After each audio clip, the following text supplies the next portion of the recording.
thing about publishing is always tricky. Sorry? This thing about publishing is Yeah. always tricky. It's I like, think, yeah, you know, for instance, però no, io so che Ali è stata la cosa un po', no, io so che scrivo la mia no, vuole well, for instance, you do something which is a new breakthrough in science and maybe nobody has thought about it and this type of thing. So when you submit it, it's like as nobody has thought about it before, and that's pretty yeah. So if it is new, the tool distributed project is called if it's too, let's say, usual, because many people do it, then it's also quite, and you have a lot of chances to get the project. So yeah, you're right. It's a little bit for example, for instance, I received some papers for review, and just look at it. How could this paper pass through the review? It's like it has really low quality, and you said something with a really high quality. Even from the text, you realize that something has thought to work through it, yeah. And it's just come on. It's also true. Especially in the journals that the editorial work are from China or from India. Yeah. Many years ago, everything that came from China was not very good. Now it starts to be independent. So there are groups that are very good for one purpose and not so independent. And they have a large population. Yeah, that's true. Yeah.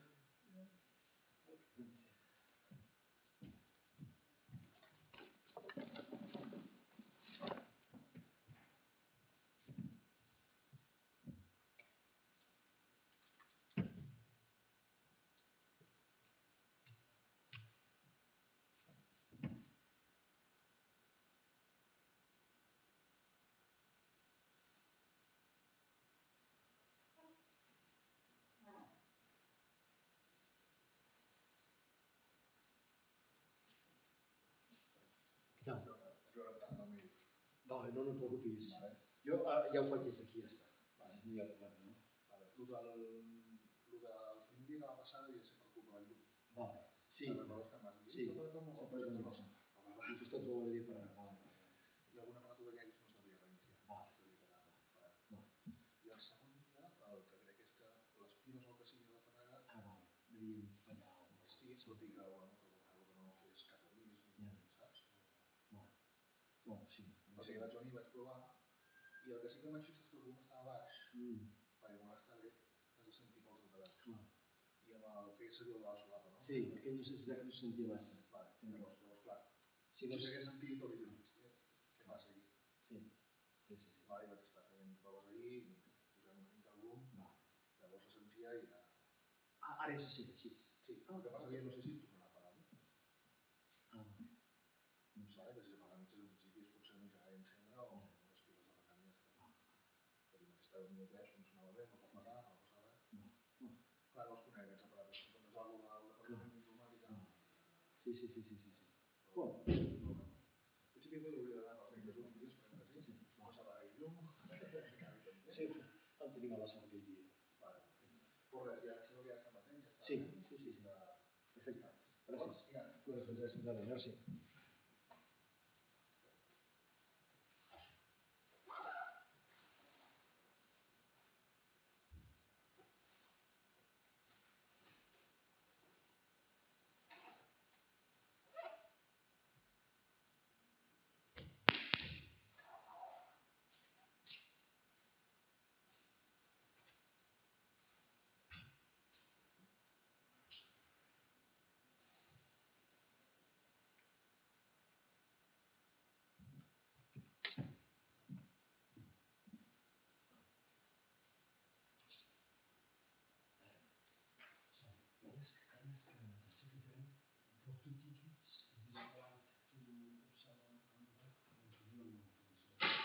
Maybe she will ask you for your passport. Okay.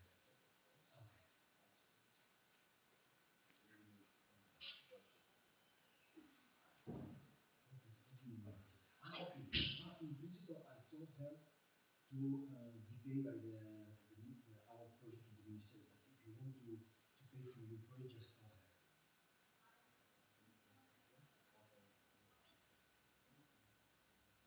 Yeah, no, no, it's not a problem at all. So if you want to do it that way, it's okay.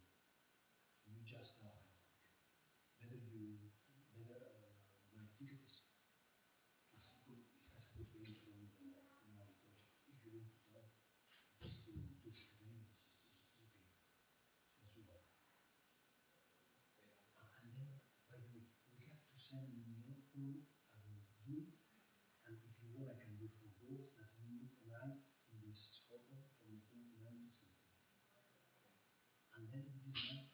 So you have to pay by cash there. I don't know how, but it's likely that you have to pay by cash there, get the ticket, and then get the reimbursement once we have.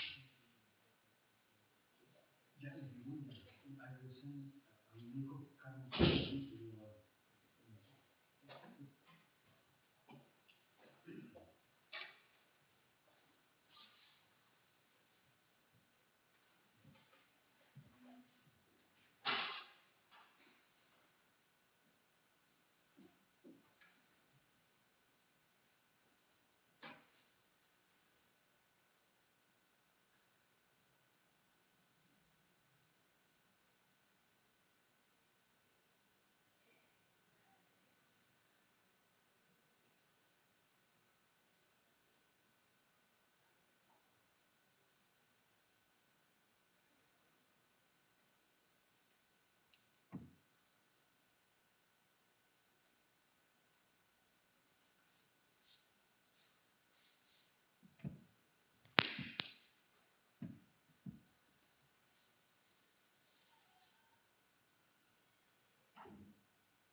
Però la gent que les té ho ha intentat fer i no els en sortit gaire per això. I simplement per aclarir-ho, perquè de fet la setmana que ve des de l'Autònoma i altres... Sí, sí, no, estic segur, i en això de fet ja li vam agrair, de fet, les altres universitats estan... Sí, sí, sí.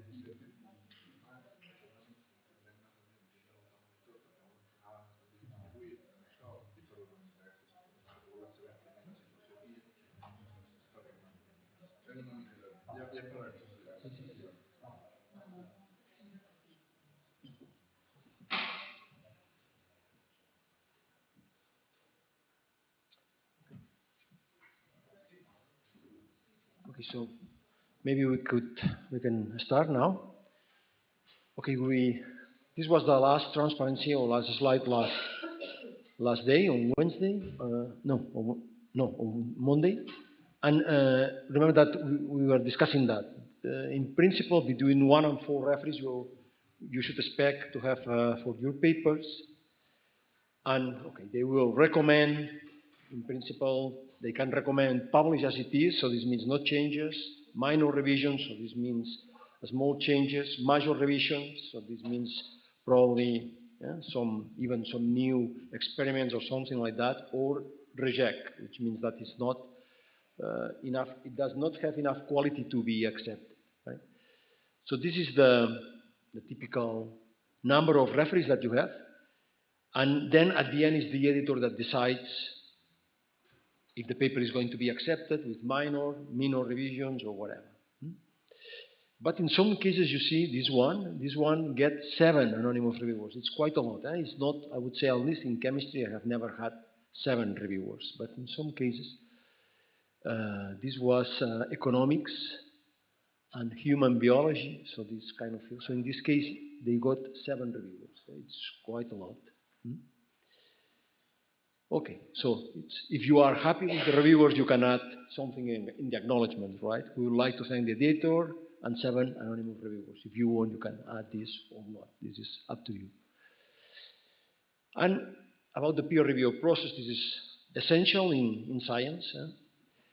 And okay, in order to keep the quality of what is published at an acceptable level, let's say. Yeah? So reviewers are asked to evaluate manuscripts on the scientific value of the work, the level of interest to the broad and diverse readership, the appropriateness of the literature citations, and the clarity and consistency of the writing. Yeah? So then you have in this, if you go there, there is also another article discussing about the tips that they explain 10 tips that can help you to do good reviews, to be a good reviewer.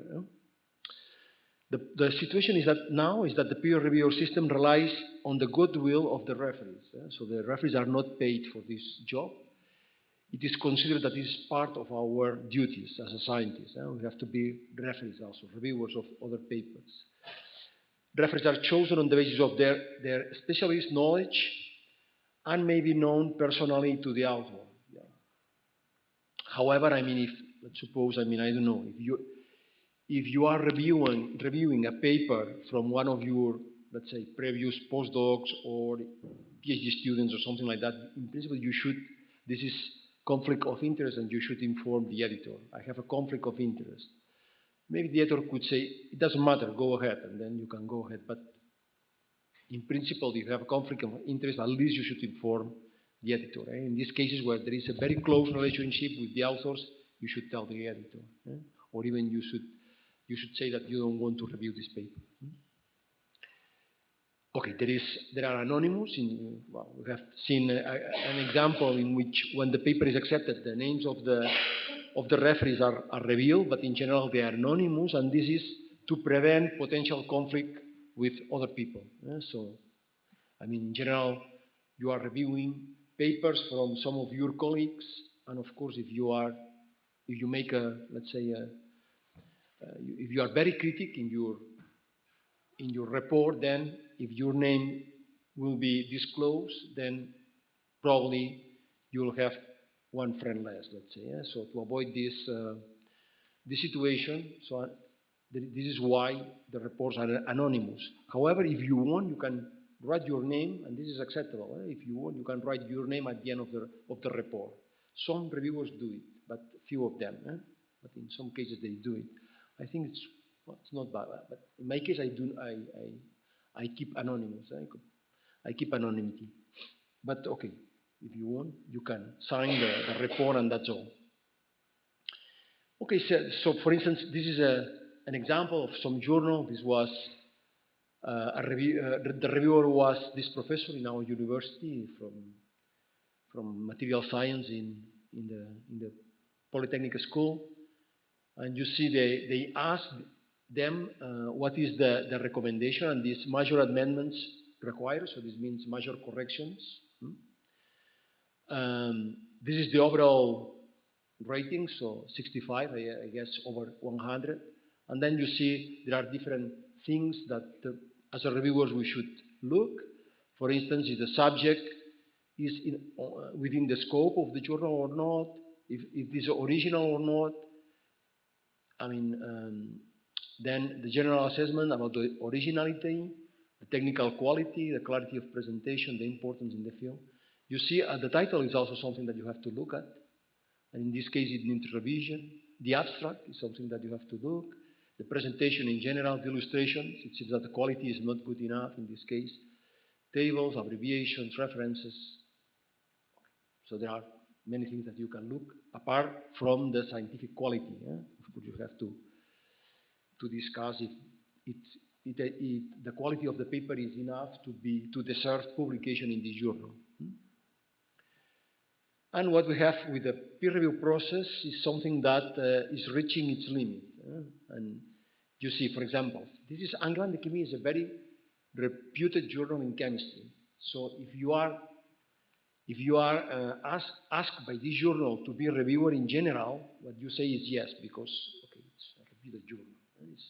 It's not like journals of low quality that maybe it's probably more usual to say no, but in this case, usually you say yes. But in spite of that, they asked more than 5,000 scientists, this was in 2012, to provide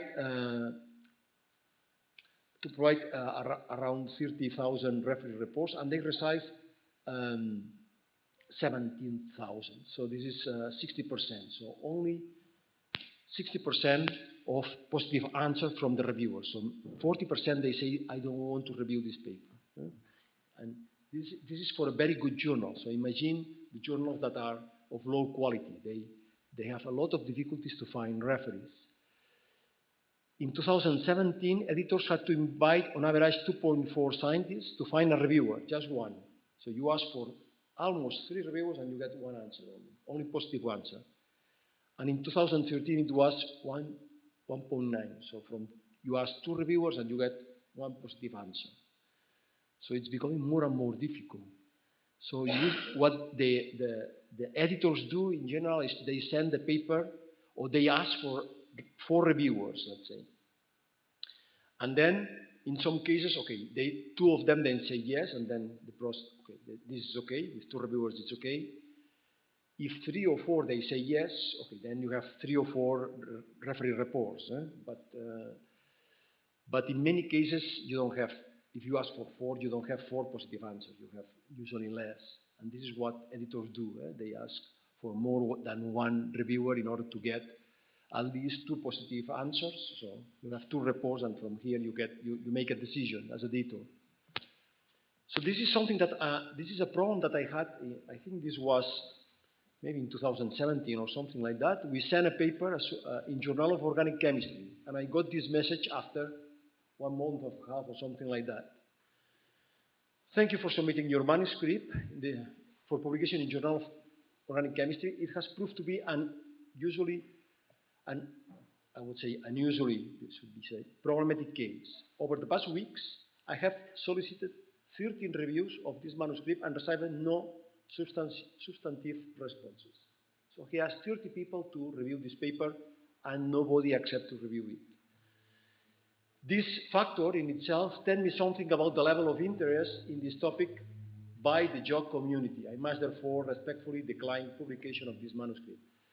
So the manuscript was rejected not because the quality of the manuscript was not good enough or something like that. It was rejected because there was no one want to review it.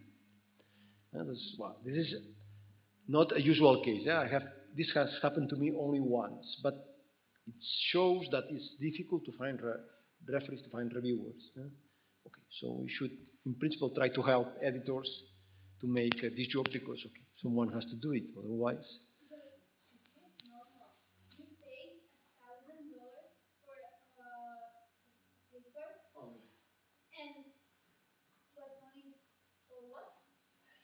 The money is for, the money I guess is for the editorial.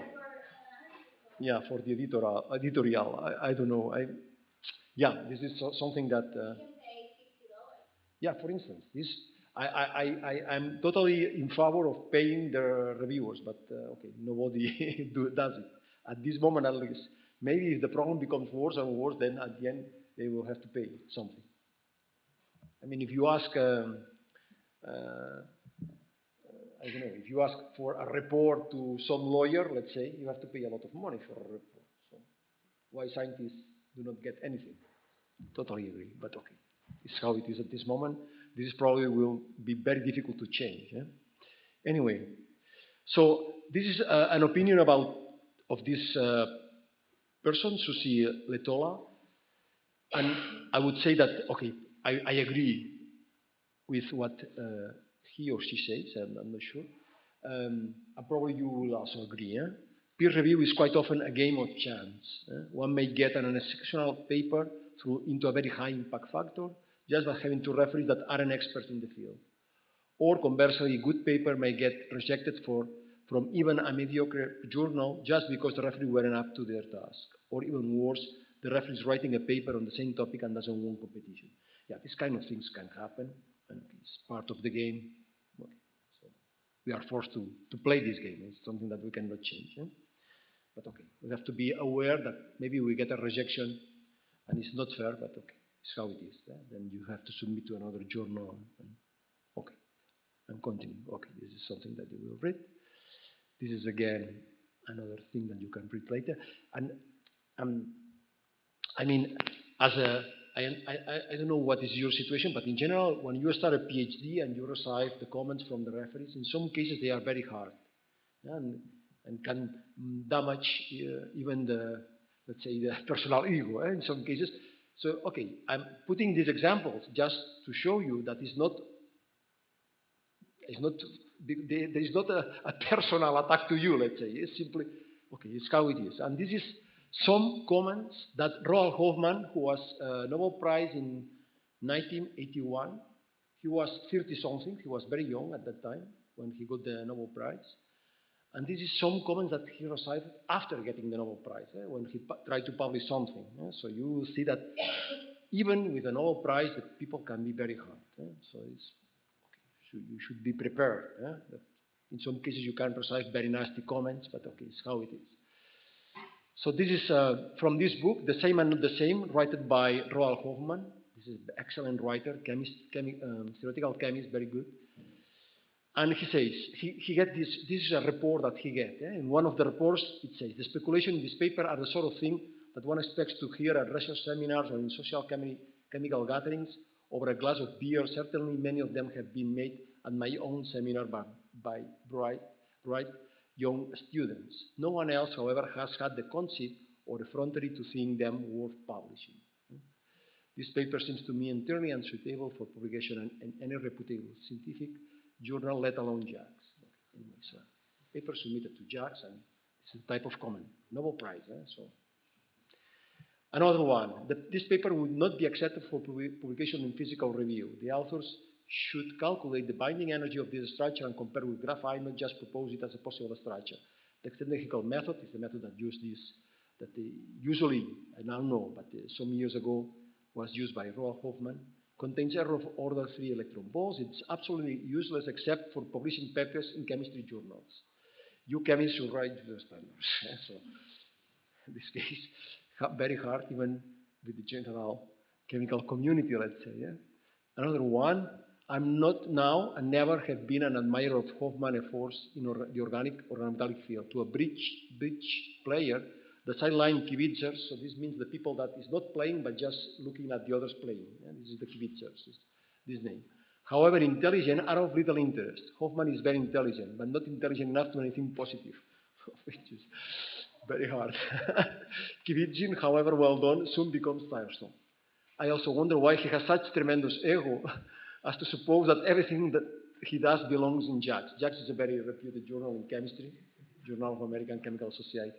This paper, to take in case in point, does not belong there. It's just the end in a long, very familiar line. So you see, if a Nobel Prize receives these nasty comments, okay, be prepared to receive some of them from time to time. It's okay, part of the game again. Okay, and this is a question. Well, this is an interview to this guy, Professor John Polanyi, who was Nobel Prize in Chemistry in 1986. And the interviewer said, how did you respond when in 1959 your seminal paper providing the first theoretical description of the chemical lasers was rejected by the prestigious journal Physical Review Letters? So this is the paper that justified most of the Nobel Prize. It was a very important contribution, but it was rejected. So, okay, think about this. This can happen. Maybe you make a very important contribution, but it could be rejected. And this is the answer. That experience is one that all ambitious scientists have. There are two reasons for having a paper rejected. Either it's no good, okay, or it's too new. This is the problem with this paper. One has to teach one's students that if you have a new idea, don't expect the whole of science to embrace it right away. It's as if science has an immune system and rejects new tissue. So new ideas are quite prone to be rejected. Okay, so it's something that we have to keep in mind that this could happen. And it has to, otherwise it would have legs sticking out of its head. You are going to be tested when you suggest anything new. So new ideas are always more difficult to be published than, let's say, something that is not so new. Okay, and this is also something interesting. This is an experiment. I don't know who did this experiment. Okay, if you go here, there is the whole story. But basically, the experiment was the following one. Let's take some papers published by some author from the University of Harvard. He took 12 of these papers, I think, 12 papers from different journals. He took the paper, this guy, I don't know if it is this guy or another one, but this is explaining who did this experiment. Here you can have you can get more information if you want. So he took these papers and here changed the name of the authors and the affiliations. So he put, for instance, I don't know, University of Girona instead of University of Harvard. He took the paper, exactly the same paper, and submitted exactly to the same journal, but just changing the name of the institution especially. Yeah? So University of Harvard changes by another university. Yeah? And then of the 12 journals, so he sent 12 papers like that by changing the name of the university, only 3 spotted that they had already published the article. So only 3, so out of 12, only 3 discovered or remembered that this paper was already published. Same title, same journal, everything the same abstract, no changes. So only 3, they discovered that it was a repetition, let's say, a paper that was already published. This was a grave lapse of memory on the part of the editors and their referees. But then memory is fallible, so this could be, let's say, this is at a certain point acceptable. However, worse was to come. 8 out of the remaining 9 articles, so remember that 3 were rejected at the beginning because it was discovered that they were copies, but 8 out of 9, all of which had been previously published, were rejected. Exactly the same paper, just changing the institution. So this means something, of course. And okay, you have to be aware. I mean, if you are not in Harvard, then you have more difficulties publishing. But okay, it's part of the game. Again, we can do nothing. But okay. Moreover, of the 16 referees and 8 editors who look at these 8 papers, every single one stated that the paper they examined did not merit publication. So it was not good enough to be published in this journal, but it was already published. And so you see the situation.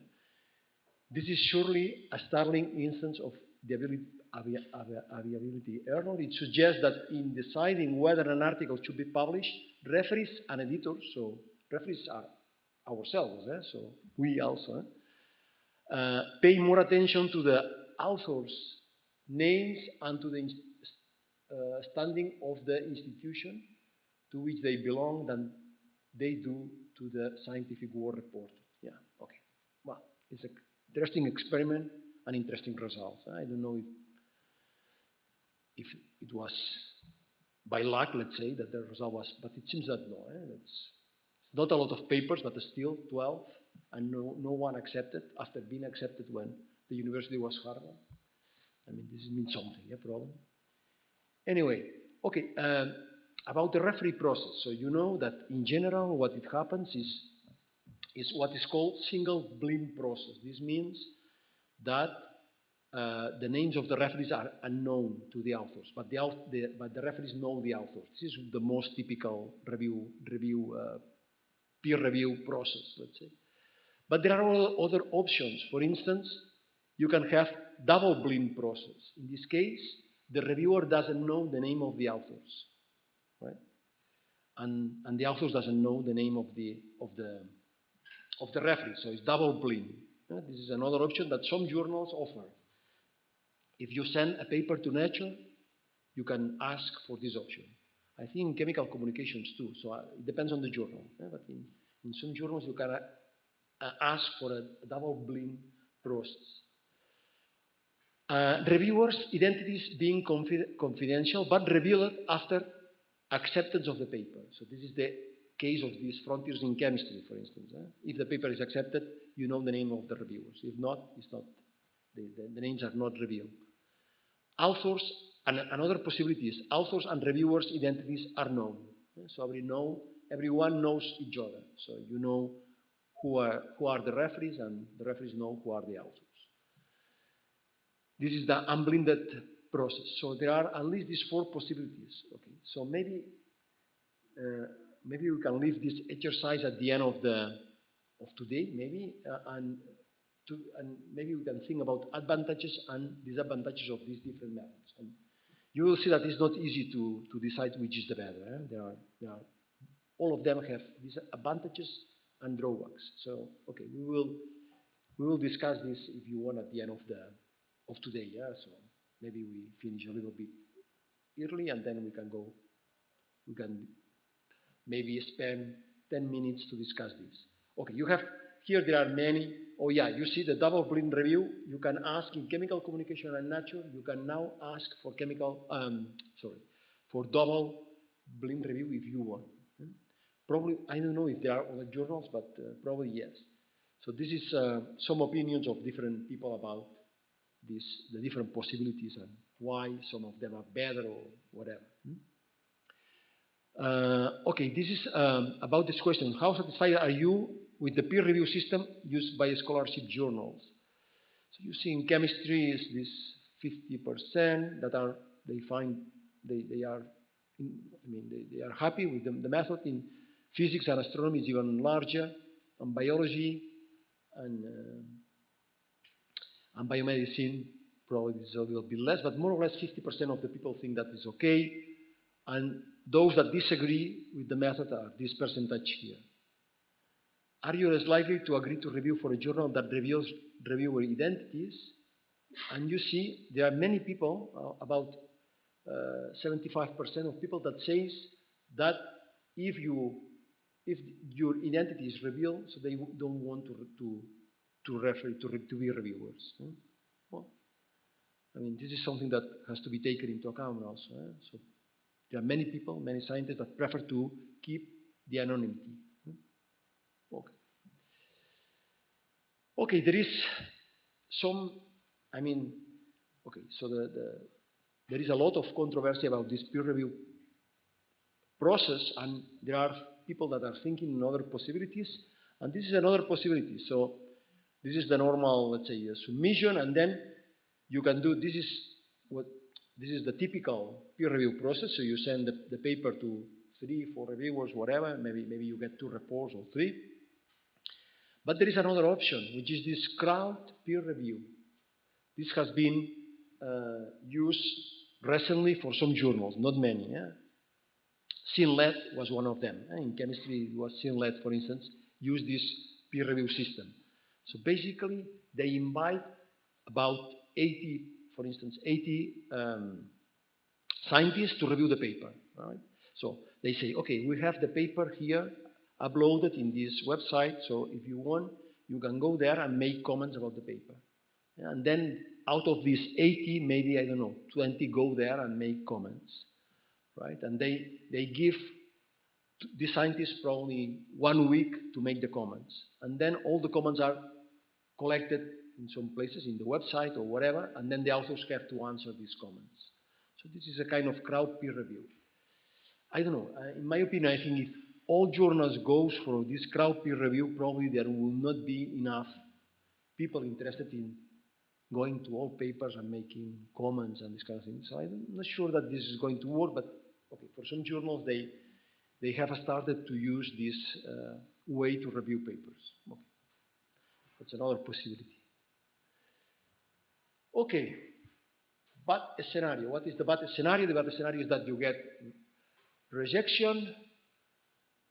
So I think, yeah, we discussed that the worst scenario, which is just that simply the editor rejects the paper from the very beginning. Yeah? But in this case, I think it's just rejection, but after sending to referees. Yeah? So this is the next step. You can reach maybe this step. So this means that this paper overcome the editor, let's say, screening, but when he got the reviewers, it was rejected, because 2 of them recommend rejection. Your manuscript and title has been now has been seen by 3 reviewers whose comments are appended below. In the light of their advice, I regret to inform you that we cannot publish your manuscript in Nature Communications. You will see that despite the enthusiasm of reviewer 1, reviewer 2, and 3 represent over earlier work and the strength of the novel conclusions that can be drawn at this stage. Furthermore, it remains unclear and so on. Anyway, I'm sorry that we cannot be more positive in this occasion, and thank you for the opportunity to consider your work. Yeah, so the previous letter was a letter typical from a paper that was rejected during the screening process. So the editors say this is not good enough, so they reject it in few days or hours in some cases. This is a letter of rejection, but a paper that was sent to referees. So you get reports, and this is good because you have some feedback from your peers, and then you have to use it. And you see in 2016, Angewandte Chemie, which is this journal in chemistry, which is quite a reputed journal, received approximately 12,000 communications. Of these, one-third, more or less, are directly rejected, usually within 72 hours. This is the ones that do not pass the screening of the editors. So only 2 out of 3, they pass this process. At the end of the process, only approximately 2,500, so 20% of the initial submissions were accepted. So this is, you see, it's 1/5 that are accepted, over 5 papers. So it's quite, I mean, if we send something to this journal and we get a rejection, it's something that is, let's say, normal, because the chances are more larger than to have the paper rejected than accepted.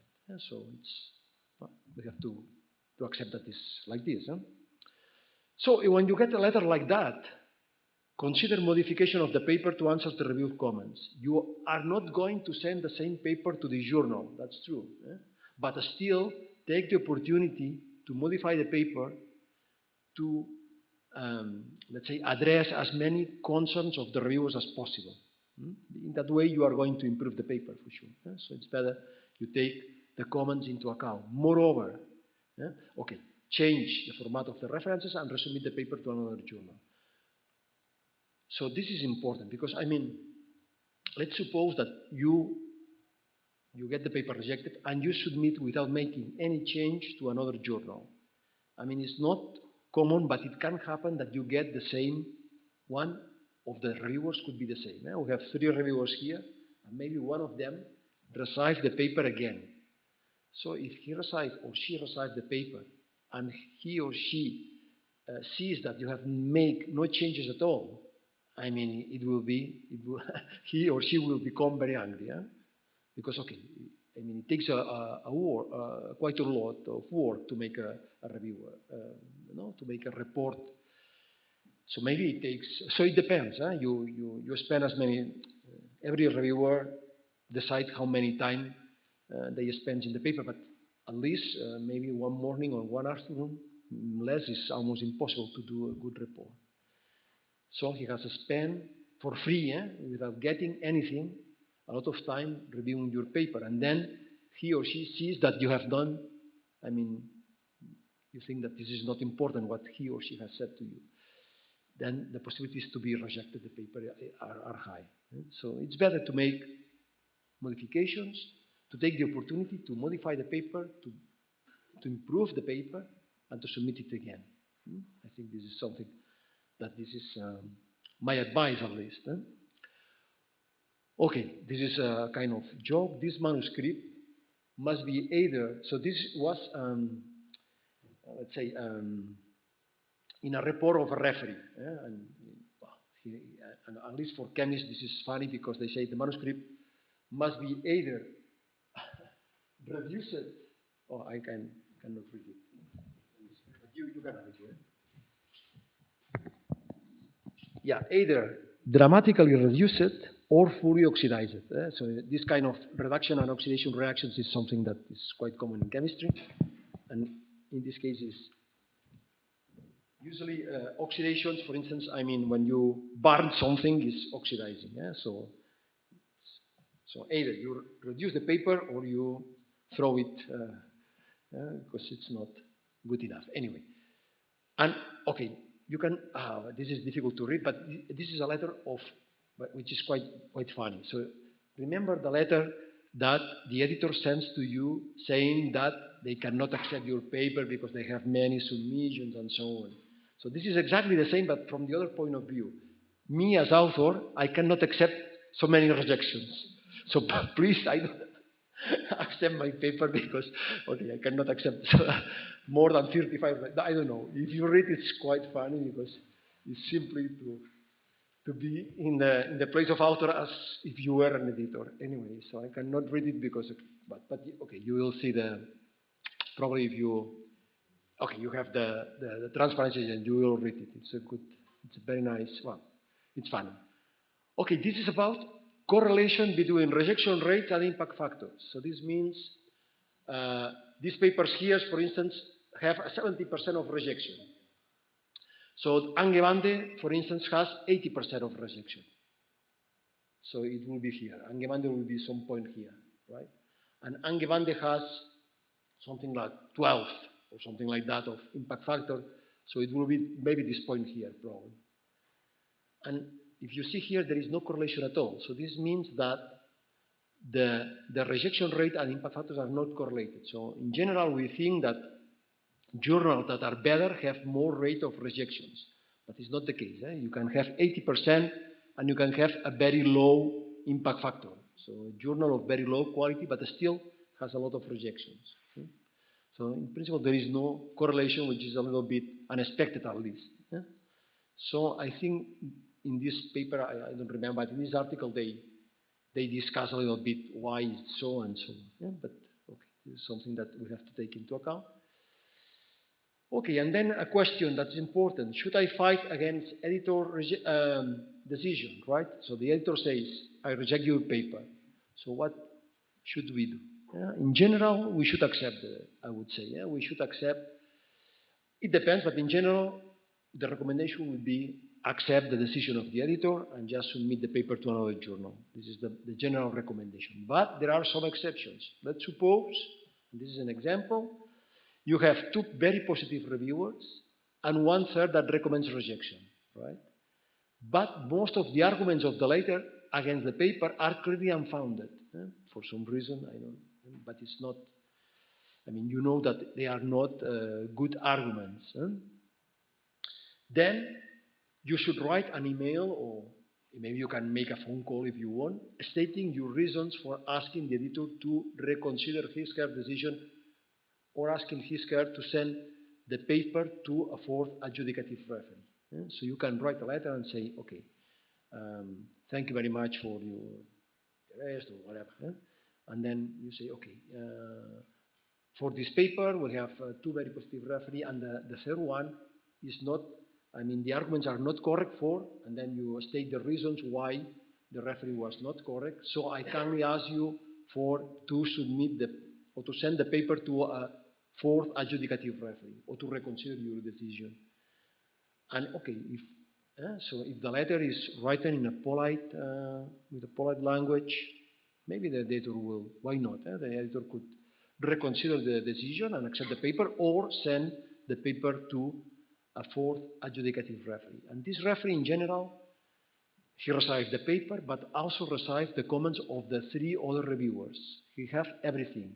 And he has, in principle, he has the final decision to accept or reject the paper. Well, the final decision is the decision of the editor, but the opinion of these 4 adjudicative referees is very important. And usually, editors, I mean, they are very careful to decide who is the adjudicative referee, because the decision this referee takes would be, in general, accepted by the editor. So if you are asked to be the 4th adjudicative referee, I would say you should accept, because kind of, I consider, myself at least, I consider an honor, because this means that the editor trusts you, because this is a very important decision. This is not that you are one referee more. You are the referee that is called adjudicative referee, the one that decides at the end, with all the information from all the other referees.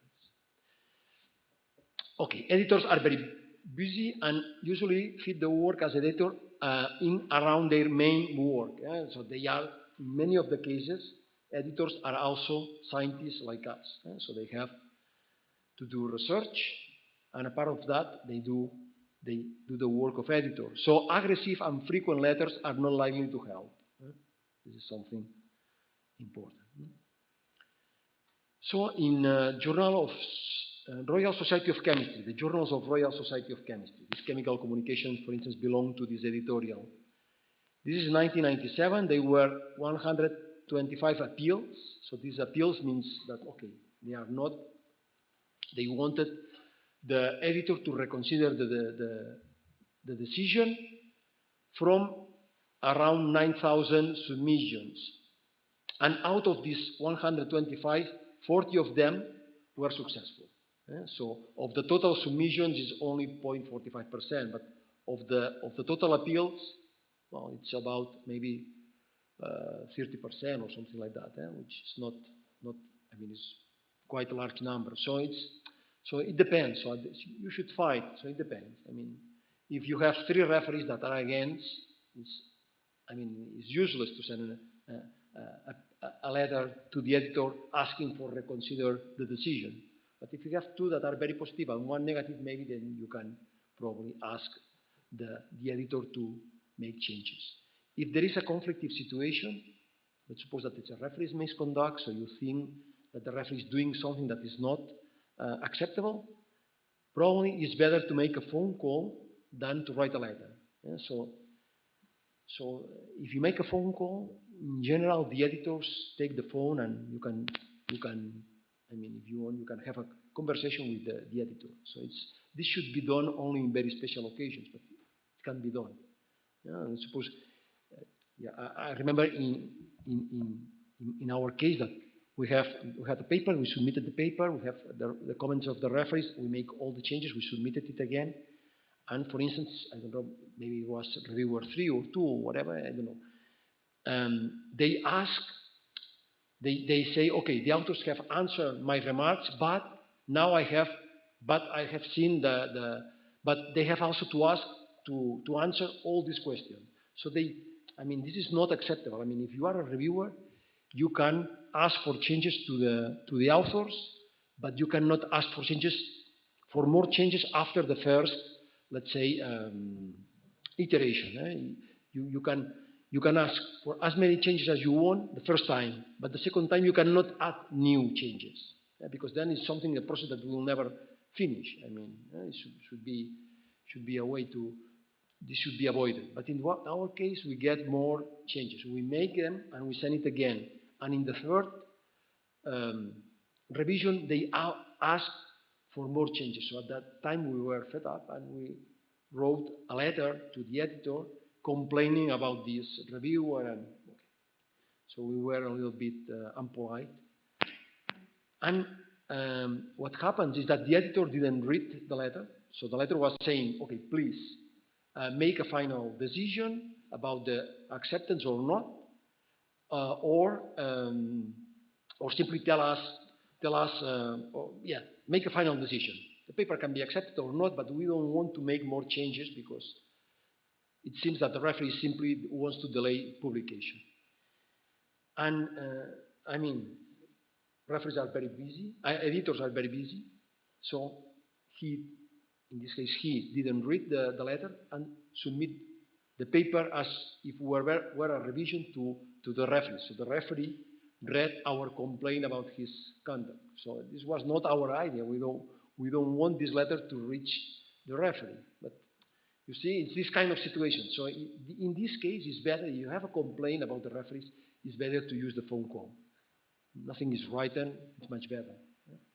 In that way, I mean, I remember that we put, okay, we are sure that the referee is this guy and this guy doesn't like us because that. And this was sent to the reviewer, and it turns out that the reviewer was not the guy that we thought it was, but he tell the guy, that the other guy, he tell, okay, you see, your fellows are saying that you are treating them badly. So it was a very bad story, so, okay. So I learned that, okay, in these cases, if you complain about the referees, you should better do it through a phone call, not write your complaints. This is not a good situation.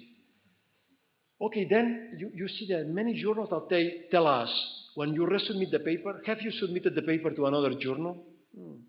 What you do, what you have to do in these cases. So I put, again, it depends. Now, let's suppose you send the paper first to an interdisciplinary journal. Let's suppose in chemistry could be Journal of American Chemical Society. We submit the paper there. And you get relatively good reports. Relatively good means that they are good, not good enough to get the paper accepted, but okay, you see, they are relatively good. The paper is finally rejected because the research being too specialized or something like that. Then if you resubmit your paper to an specialized journal, maybe you can tell the editors the story of the paper of your manuscript. In this case, you can send the reviewer's comments and provide a letter with point-by-point response to these comments, as you would in response to reference at the revision stage of the peer review process. This may accelerate the acceptance of your work. So this is something that you can do. You send the paper to a very high impact factor journal. You get reports that are not excellent, but they are more or less good. But because it's very high impact factor, the paper is finally rejected. Then maybe you can use these comments to submit to another journal that is lower impact, but still good journal. So otherwise, it is probably not a good idea, except if the paper is submitted to the same group of journals. So if you submit to the same, this is, let's suppose that is JAG, Journal of American Chemical Society. If you submit to another journal of the American Chemical Society, they know that you have submitted this paper in the database. So then it's better to tell the truth. Okay, I have submitted this before and was rejected and something like that. Anyway, be it as may, it is advisable to use referee remarks to make any corrections as possible before resubmitting the paper. This is what I told you before. It is unlikely, but from time to time happens that one of the reviewers is the same as in the previous journal, and she will not like to see that you have ignored her work. So if you have comments, the paper is rejected, but if you have comments from the reviewers, use them to improve the paper. And okay, so in general, I would say probably it's better to not inform, because to inform that the paper was rejected probably is not a good entrance to the editor, because well, no? It's telling that you prefer another journal, but because it was rejected, you sent to this journal. So probably it's not a good idea. But if it's the same type, if the same editorial, you have to tell them. Okay, not that bad a scenario. So now it's a paper that received major revisions. Thank you for your letter and for the our impression is that the above mentioned manuscript may indeed become suitable for publication in chemistry, European journal. However, the criticism from the referee forces us to defer a final decision until you have considered the remarks and revised your manuscript accordingly. Should you feel that not all suggestions are justified, please give us your reasons. After we receive your revised manuscript and response to the remarks from the referees, we will endeavor to make a decision on the acceptance or rejection of your article as soon as possible. If, however, you would prefer a rapid publication of the manuscript in its present form, we realize that you may wish to offer it to another journal. So at this point, if you want, you can withdraw the paper, but in general, okay, if they allow you to make changes, you do it. In that case, please inform us in a short note. We hope you understand the reason for this procedure. So this is a typical letter for a paper that has received major corrections from the reviewers. So the referees usually they have to classify the manuscript as published as it is, published after minor corrections, published after major corrections, or reject. So then one must revise the paper to answer the remarks of the referees and take process as an opportunity to improve the paper. We have to take it with this idea. If you consider that some of the remark has not to be answered because it is not justified, then you should clearly indicate the reasons in the cover letter of the revision. Never say the editor is wrong, or the referee is not qualified, or the reviewer is wrong and she does not deserve an explanation, or write any kind of personal attack in your cover letter. You should be as polite as possible. Any personal attack should not be written because it's a bad idea. In general, you have a deadline, so they give you 3 or 4 weeks to submit the revision. So if you think you cannot meet the deadline because you need more time, your experiments, your new experiments or calculations or whatever, you need more time, then you should send a letter to the editor. So and you have to ask the editor for 2 weeks more or 1 month more or whatever. And usually they say, okay, you can submit the paper instead of in 4 weeks, so in 8 weeks or something like that. So in general, editors give you more time. It's not a problem. But they will not give, for instance, half a year. They will give maybe 1 month more or 2 months. You can ask for maybe 2 months, but probably not too much more than that. So you can ask the editor for an extension of the deadline with an email. thank you for your comments or whatever, and okay, we will make the revision, but we need 1 month, 2 months more, or several weeks, or whatever. The editor will send the paper again to the referees asking for major corrections. So you make the changes, you submit the paper again, and the editor, if some referee has asked for major changes, this referee will recite the paper again, and this referee will be asked, the editor will ask this referee, please, what do you think? The authors have made the corrections that you asked for, or not, or whatever. And the process can run for several cycles, usually just 2 cycles, but could be more, before the paper is accepted or rejected, definitely by the editor. And this is, you have to write a cover letter. When you send the revision, it should be a cover letter. And the cover letter should be something like that, or it should be a response to reviewers, and it should be something like that. So this part here in black is let's say, the remark of the referee. So the referee says, the author states that the food appears brown, but the UV vis spectra suggests that it's usually white. Please explain. So it makes, in this case, he asks for some further explanation, and this is the comment of your comment, right? It can be in that way, yeah? So green, for instance, if you want. This is not compulsory, but probably it's a good idea to use colors and to use green, meaning that you have answered this remark. And this is, we thank the referee for noticing this oversight. The referee is correct, and so on. We have corrected and whatever.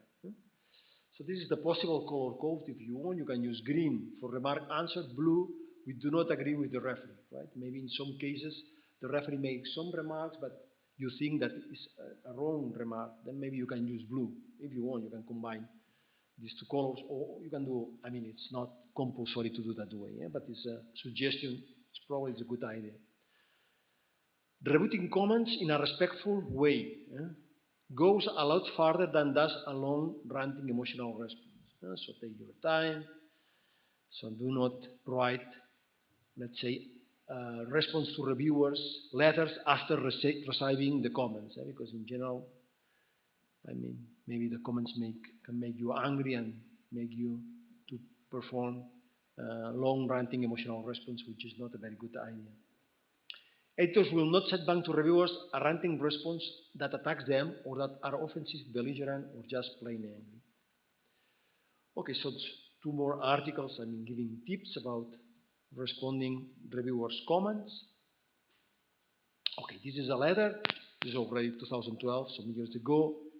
This is the typical, this cover letter that goes with a process of, after the letter in which you answer the reviewers, and in this case, the comments are written in different letter type. So this is Courier, and I think this is Times New Roman.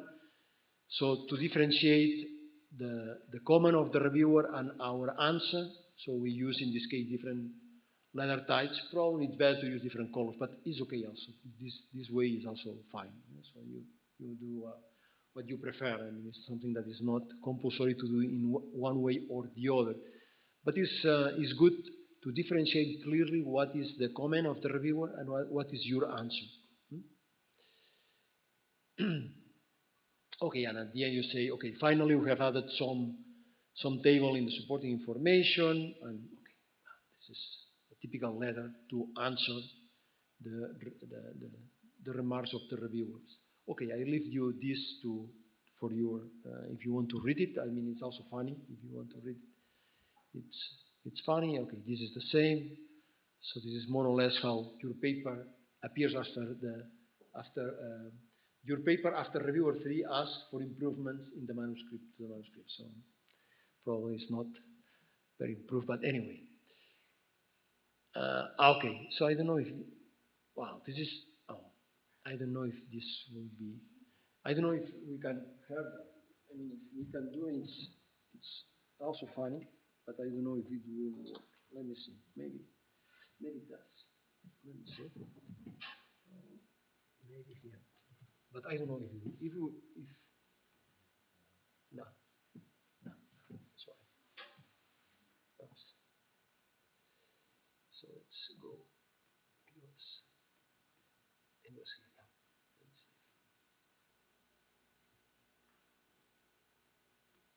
No, sorry. Okay, so let me see. If I can make it.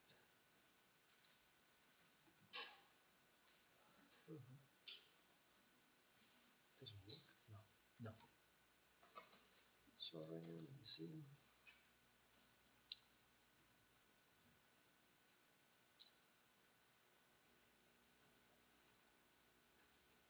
No.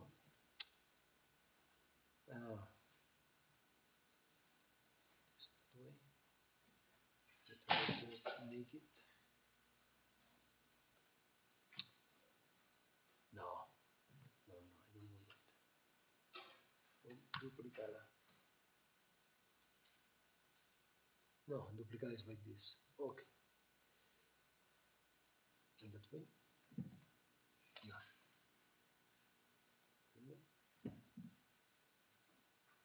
No.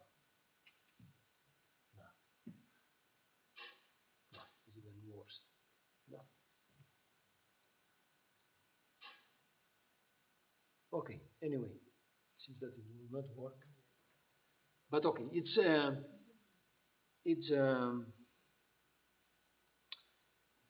they are, let's see.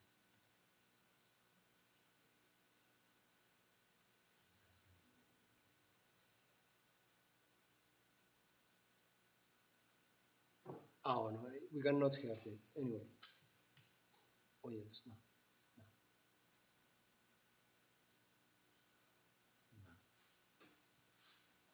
Alles in Ordnung kommen. Mein Führer. Oh yeah, no, yes. Steiner im Süden weiter Formation zu besprechen.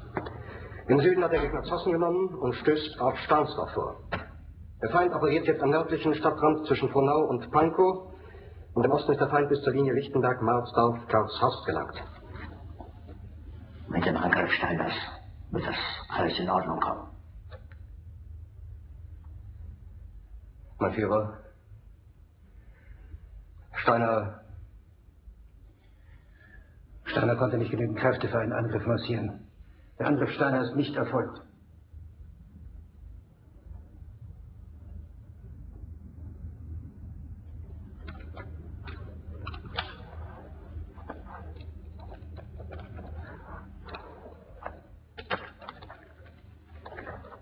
Es bleiben im Raum Keitel, Jodl, Krebs und Burgdorf.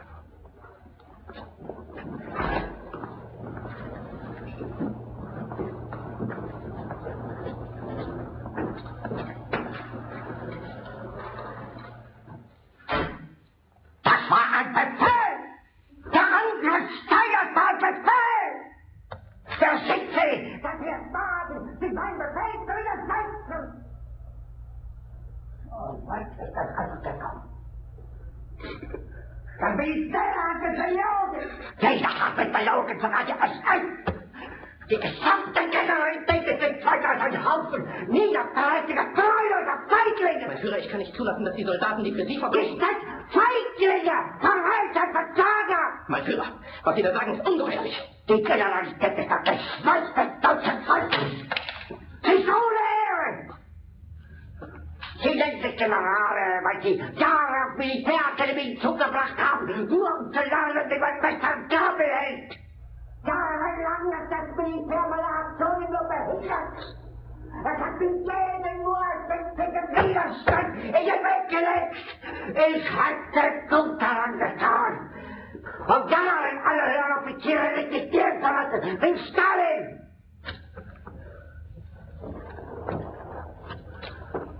Ich war nie auf einer Akademie. Und doch habe ich allein auf bester Stand, ganz Europa erobert. Verräter! Von allem Anfang an bin ich so verraten und betrogen worden. Es wurde ein ungeheurer Verrat geübt am deutschen Volke. Aber alle diese Sachen werden bezahlen. Mit ihrem eigenen Blut werden sie bezahlen. Sie werden saufen in ihrem eigenen Blut.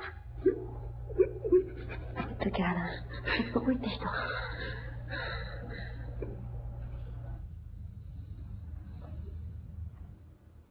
Meine Befehle sind in den Wind gesprochen. Es ist unmöglich, unter diesen Umständen zu führen. Es ist aus.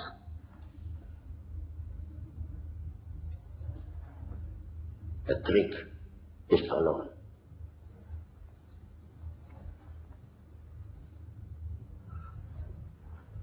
Aber wenn Sie, meine Herren, glauben, dass ich deshalb Berlin verlasse, dürfen Sie sich gewaltig. Er jagt ich mir eine Kugel durch den Kopf.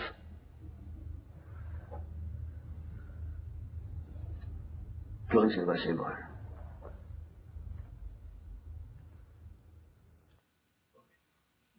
Anyway.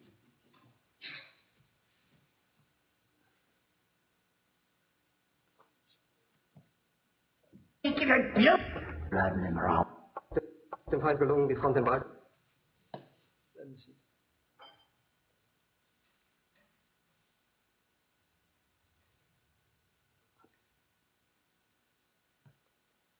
Okay. So, oh, no. Let me see. Let me see. Yeah.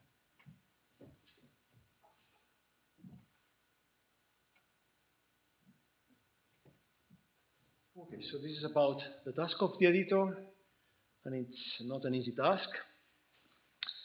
And you see here, what the author expects from the editor.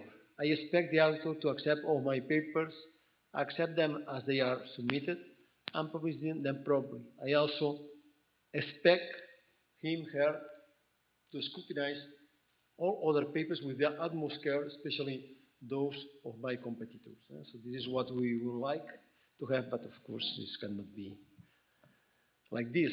So, and okay, maybe you can read this later. This is a joke about the editors. So it's difficult to reach. I mean, to reach the how it's called the heaven, no? Or no, not the heaven. No, it's right here. But anyway,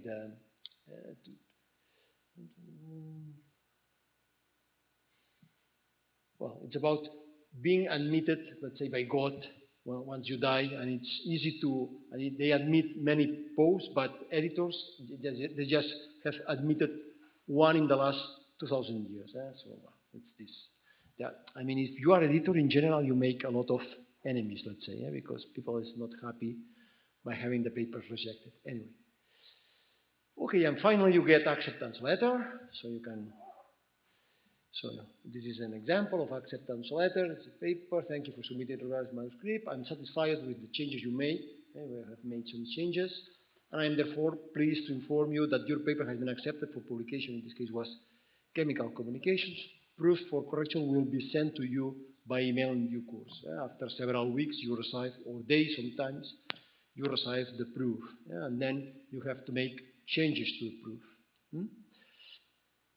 And this is okay, this is the galley proof that you receive. Please find attached the proof of your paper. So this is after several days or maybe weeks in PDF format. You will need Acrobat Reader software to open it. The file available free from this. If you have any difficulty opening the file, please let us know as soon as possible. You can return your proof corrections to the Royal Society of Chemists by email. You can do an email. It depends on the editorial. You can do it in different ways.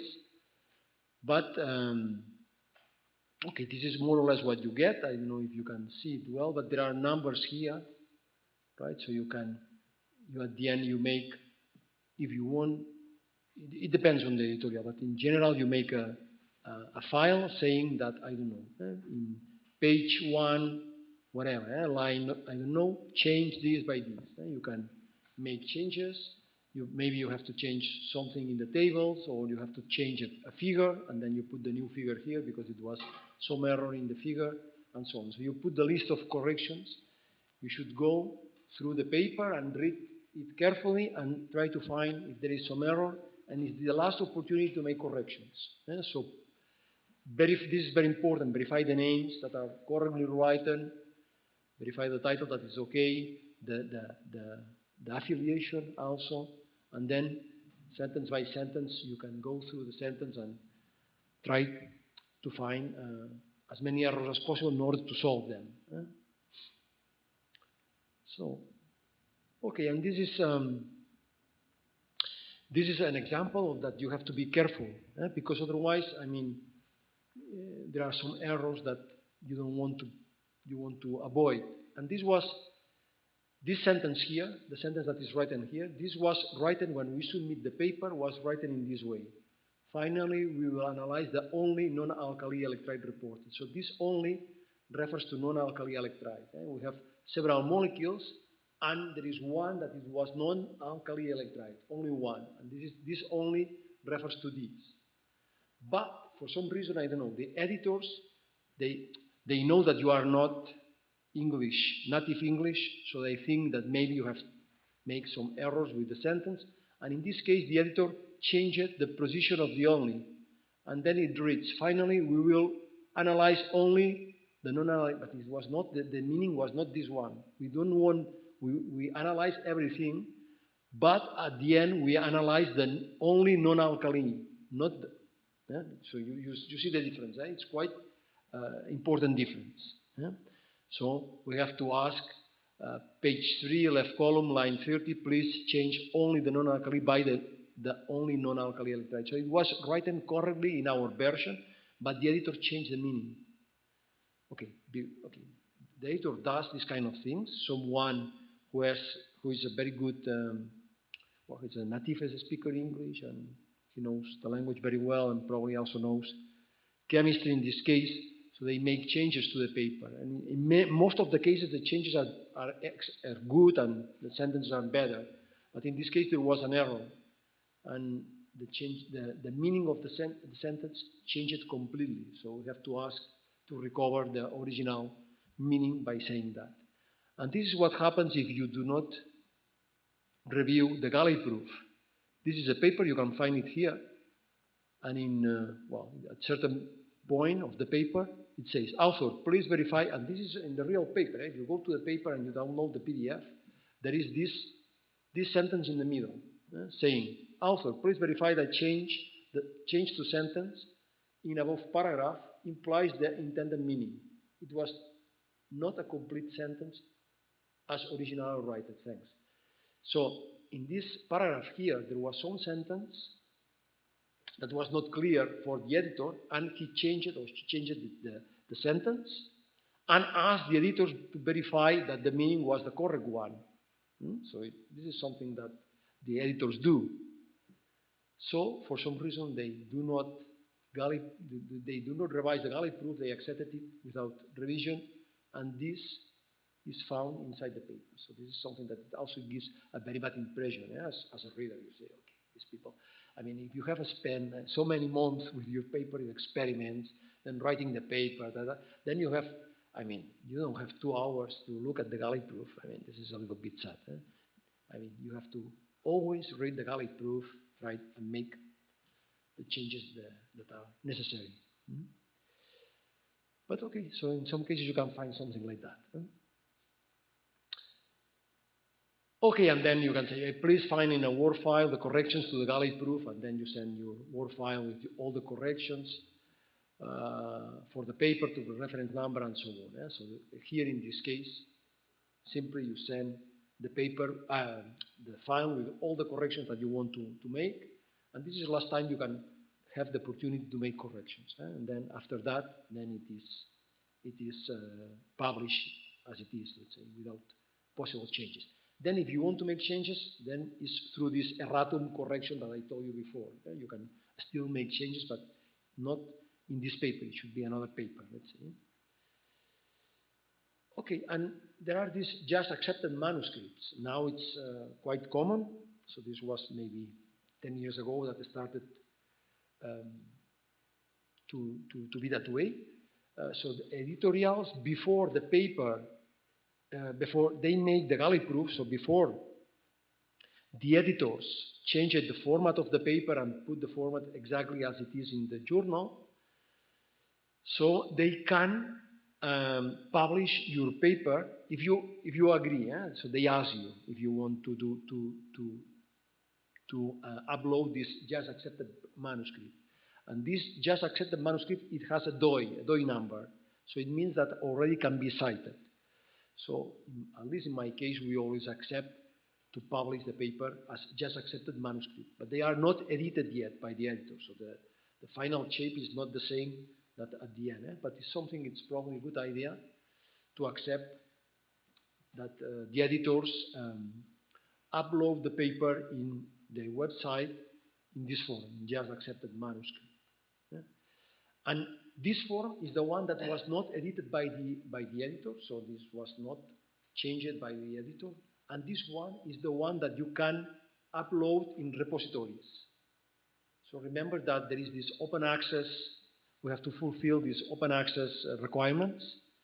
And in general, this is done by uploading your paper in a repository, and because the copyright permissions you have or rights, the copyright you have already given the copyright to the editor, you cannot upload the final version of the paper fully edited by the journal and everything, because it's not, except if you publish in open access. If you publish in open access, then you can upload the final version. But in the rest of the cases, you can only upload this, the version that corresponds to the just accepted manuscript. So the form that that was accepted at that time, not the one that was edited by the editor. So we have in our university, we have a repository. So it's good you use it. I mean, probably, I don't know if many people know it, but there is a repository, and this is it's called DugiDocs. This is the repository. And there is a repository for documents, but also for images. If you have videos or something like that, you can go here. And if you go to the documents, you will see that, okay, so this is the digital repository of the UDG, and there are 728 documents corresponding to some classes or something like that, publications, more than 3,000, and you see that there are some recent papers, for instance. Oh no, this is not a recent paper, but okay, I don't know why they are here, but anyway. So you can go, for instance, you can go here, auto, and you see, okay, this is my case. If I go here, I have the 161 papers that I have uploaded, and I don't know, for instance, this one here, if you want, this paper, you will see, you can download the PDF file. I think you can do it here. Okay, this is the address of the paper that goes to the journal, that you can download the paper there if you have permission.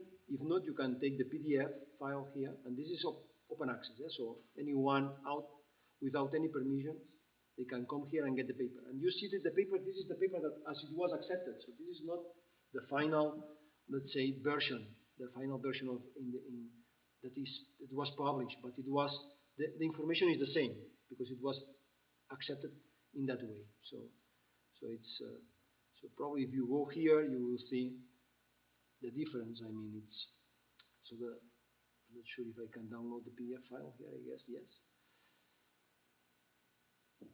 Right. So this is the version that now is downloading is the final. So this was the version, the final one, the one that was published in the journal. And the previous one is this one that we call just accepted manuscript, or the postscript version is also said.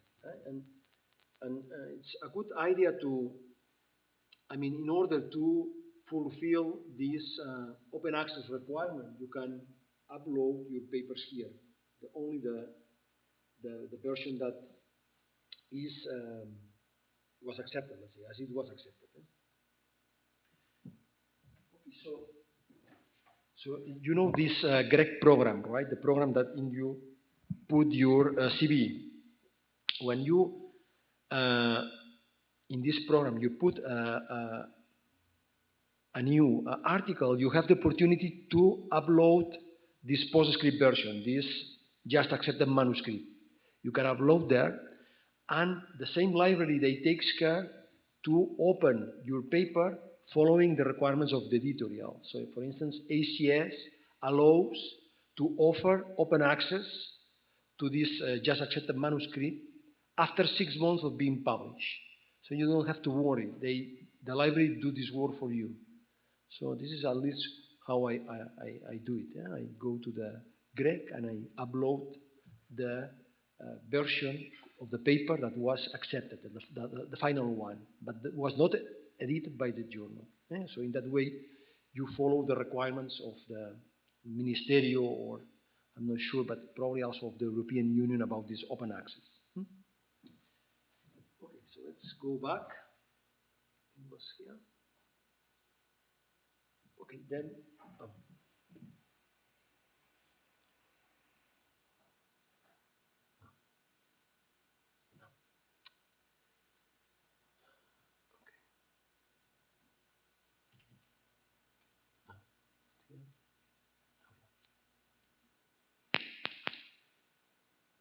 Okay.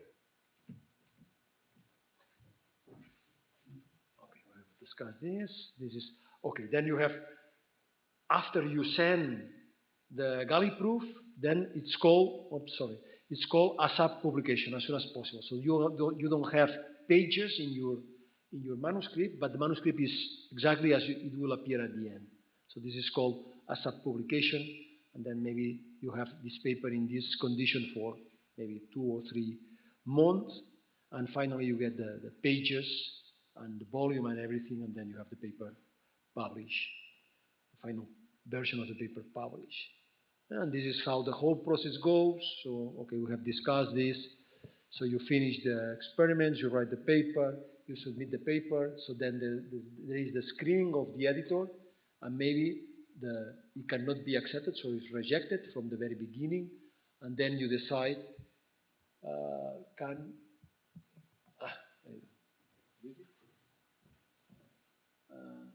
can be fixed. So if there is some problem, can be fixed. If so, then you make a new paper and you resubmit the paper. If not, you finish, you abandon the research, or you start another project. Or it can be, let's say, you can pass the screening process by the editor, and then it's sent to referees. So the referees make the comments, the editor receives the comments, and they decide if it is accepted. If it is accepted, it goes to the production, and you have the galley proof and the final publication. If it is not accepted, if it is rejected, you are at this position again. If it is not yet, so accepted with changes, let's say, or not accepted yet, so then you have to make the revision and ask the remarks of the referees, change the paper, and resubmit the paper to the editor. And this process is the one that can go through several cycles. Maybe 1 cycle could be enough, 2 cycles, 3 cycles, so it depends. And this is more or less the time in cell biology journals. So the time from the day you submit the first version of the paper until the paper is published. So you know, more or less 200 days. So it's quite a long time, usually, from the beginning of submitting the paper until the paper appears in the final version. And this is a very extreme case. I found this paper. This paper was sent in June 1995, and it was accepted in May 2006, so after 11 years. It's incredible. But these mathematicians are very strange. These guys are very special. So this is for sure not the usual way to proceed in chemistry. In chemistry, I don't know. Maybe it could be half a year or 1 year, but 11 years, never. I have never seen this in chemistry journals. Okay, and final recommendation, there are no shortcuts. Getting a paper published is a hard work. So it's not only work in the laboratory, but then write the paper and fight against editors and referees and all these things. It takes a lot of work. The key challenge is to make the claim as simple as the data and logic can support, but not simpler. So when you're writing the paper, you have to make your claim or you transmit your message if you want a simple, after that and logic can support it, but not simple. Tell stories, right? Storytelling, yeah? When writing the paper. So this means that you have an introduction, you have a results and discussion and conclusion. Yeah? So this is the idea. Allocate time when it matters. And so, I mean, use time, think a lot about the title, the abstract, right? Figures, conclusions, and outlining. Probably these are the most important, let's say, aspects of the paper.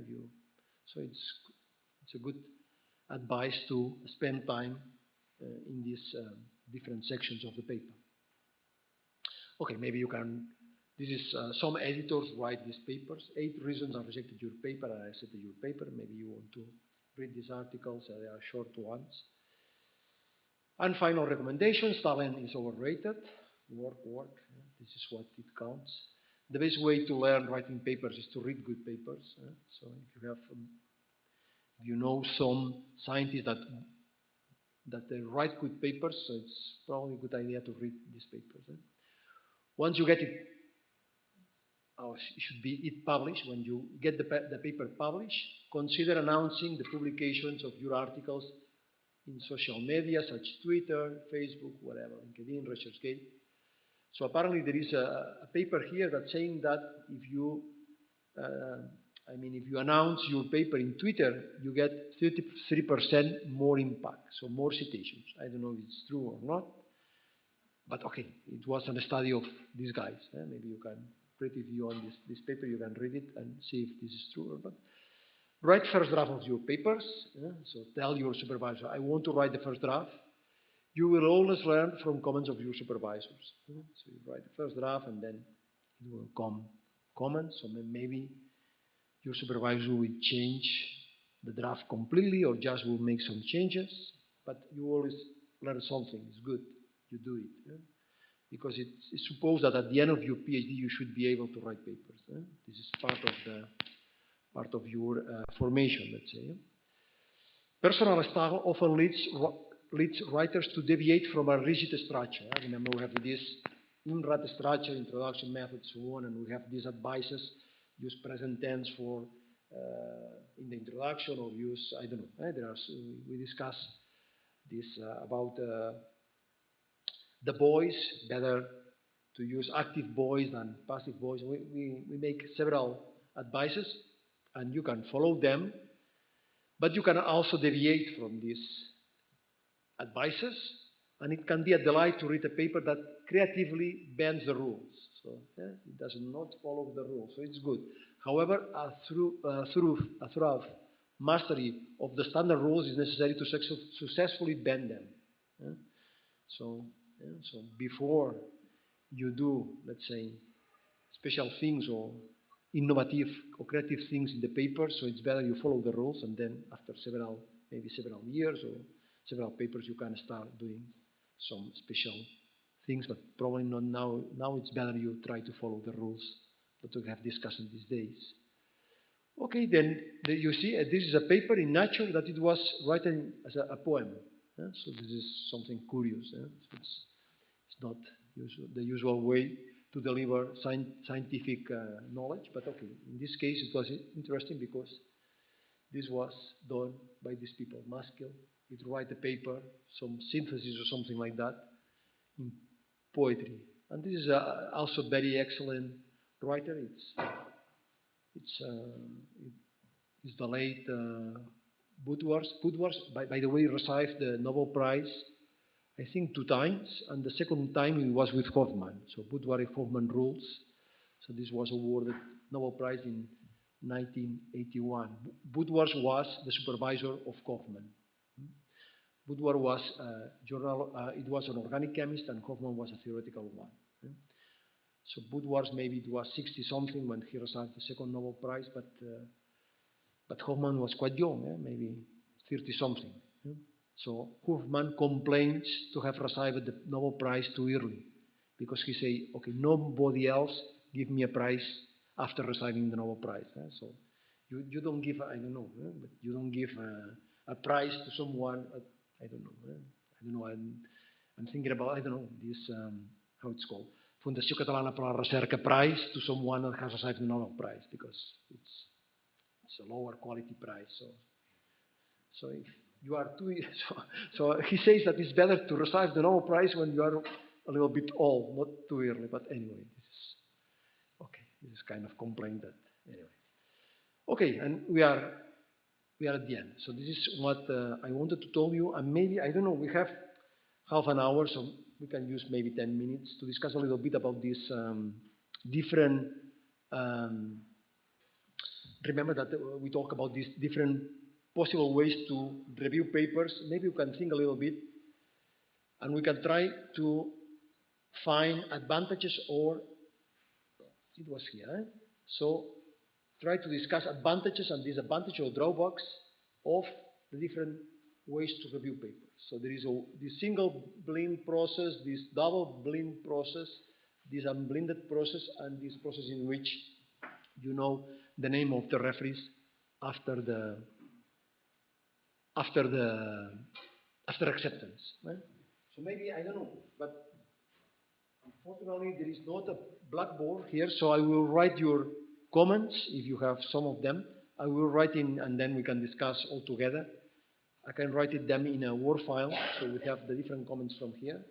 So think about possible advantages or disadvantages of different methods, and maybe you say, okay, I would prefer this one or the other one or whatever. So maybe we can go here. Oh, let me see. And we can go here. Okay, so you see I have written here. The single blind process, advantages and drawbacks. The double blind process, the same. The one that is revealed after acceptance, the same. And finally, the unblinded process, the same. So maybe you can help me.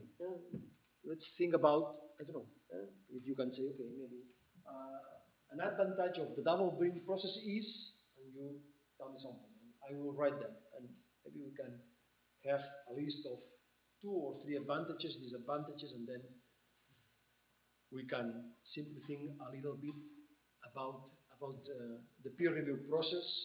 There is a lot of discussion about this peer review process because, okay, and people that is not happy with the peer review, others that they like it, so,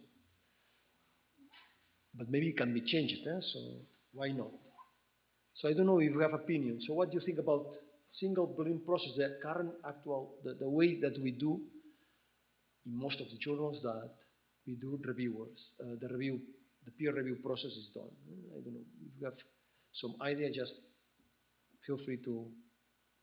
Actually, there is also another type that frequently I've seen some journals have the possibility that the comments of the referees, which the referee can decide to be to show them their name or not.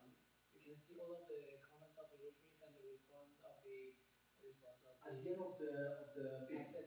acceptance and But in the website or even in the print version? no, not in the paper, on the website.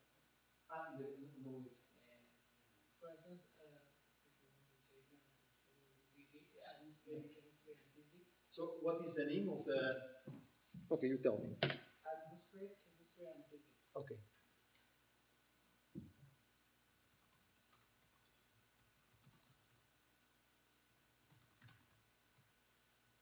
Is that way? Yes. No. Physics. This way. Oops. Atmospheric. So this is an error here. No, it's okay. So is this one here? So we go to one paper, this one for instance. Here there should be a tab written peer review up there. Maybe at the end. Maybe I don't because the mobile version is different. This paper was dated by and reviewed by, there are the names. Okay, but it's interesting. One of the reviewers disclosed the name and the other one say, I prefer to be anonymous. This is interesting. And also all of the comments, all of the responses of the authors can be found. I don't know in where exactly there should be a place written peer review. So maybe at the end. No. Maybe it's on the top, maybe. Maybe on top. Okay. Yeah. Oh, yeah, here. Here. Ah, peer review here. Peer review. Ah, peer review. Or Discussion what I paper. saw, Mr. Lolo. Review. Ah, okay. You can read the review of this anonymous referee. Yeah. Ah, interesting. Eh? And peer review completion. Ah, okay. Auto response. So you can read it. Ah, interesting. Ah, I like also this one. Yeah. I think this one is very better option. You will see. I mean, the reviewer can be whoever, Yeah. but you can have your judgment about how this paper has been accepted. It is written as well. Interesting. Nice example. Okay, thank you. Okay. So can you think about some advantage or drawback of one of these methods? Peer review process. So maybe. One disadvantage of single blind process is the reviewer could have Misconduct. initial idea or Ah. so yeah. They can copy the No, idea. No. it's like they could think, oh, they are autistic, yeah, for example. Sorry? The Harvard case. Harvard. Ah, the Harvard. Okay. Yeah. So there are, yeah. So how we can write this, but so reviewers can be influenced by, no? Yeah, the institutions or Can maybe be because influenced they are profit. by institution or prestige of the researcher. Influenced by.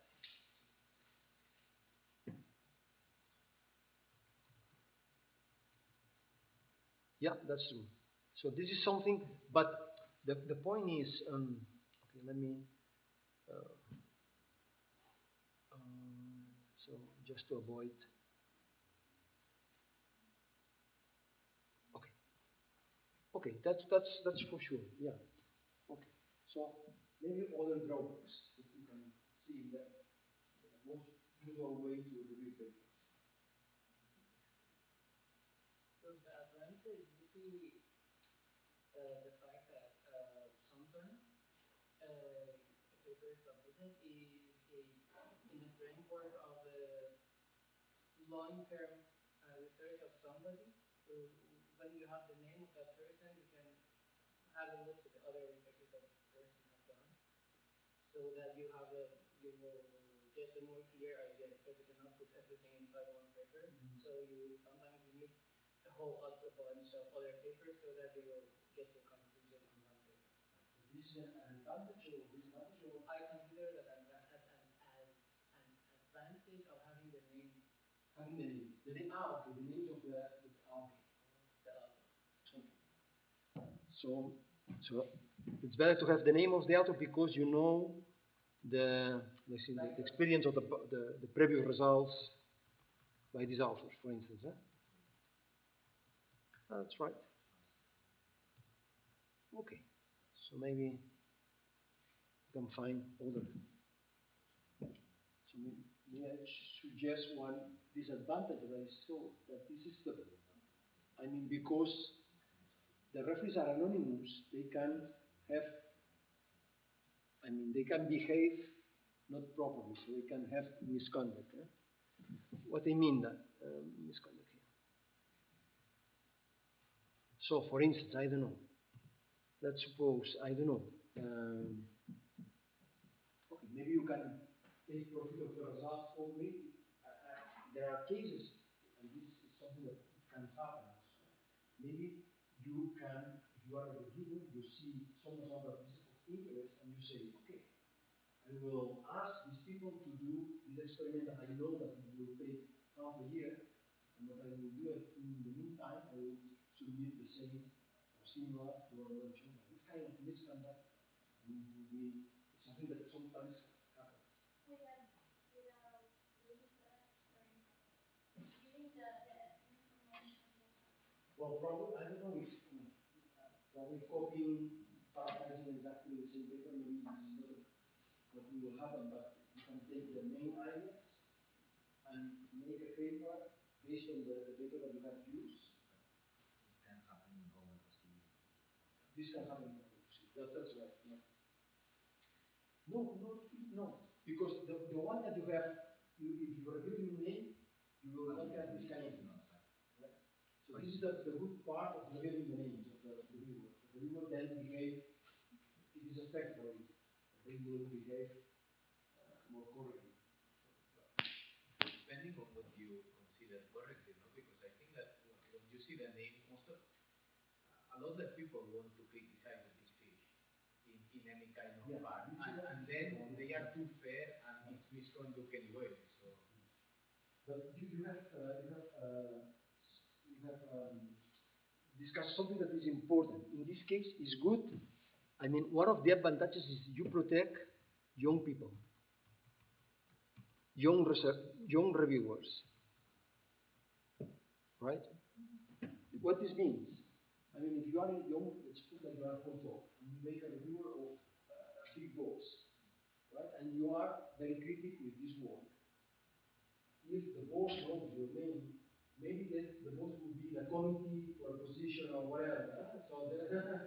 So, right? So if you know that this guy is going to probably be in a committee maybe in the future, then you do not dare to make a strong criticism of the paper. So in that way, we protect the young reviewer. So I think this is a good idea, a good point of this method. So you see, there are advantages and disadvantages. So there is not the perfect method. Okay? Maybe you can say, okay, the second one, maybe you can say it has, I don't know, it's better. The double beam process because then you cannot be influenced by the institution or prestige of the research. Maybe it's true, but there is another point here. I mean, let's suppose that there's a paper about, in my case, about aromaticity. I mean, I know the main group that do aromaticity and I know what they do exactly. So if I present a paper without the names of the authors, I'm sure that I can say, no, this paper is from this guy, this paper is, I mean, that, I'm sure that the reviewers, despite not being named there, the reviewers know who wrote the paper.